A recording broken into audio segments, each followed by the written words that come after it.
தத்தங்கள் கிறிஸ்துவுக்குள்ளே ஆமென்று இருக்கின்றதே.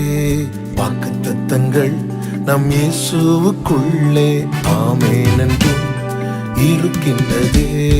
வாக்கு தத்தங்கள் கிறிஸ்துவுக்குள்ளே ஆமென்று இருக்கின்றதே. வாக்கு தத்தங்கள் நம் இயேசுவுக்குள்ளே ஆமென் என்றும் இருக்கின்றதே. அவர் சர்வ வல்ல தேவனாயிருப்பதால் வார்த்தைகள் எல்லாம் நிறைவேறும். ஆமென் ஆமென். வாக்கு தத்தங்கள் எல்லாம் ஆமென் ஆமென் ஆமென். இயேசு சொன்னதெல்லாம் ஆமென் ஆமென் ஆமென்.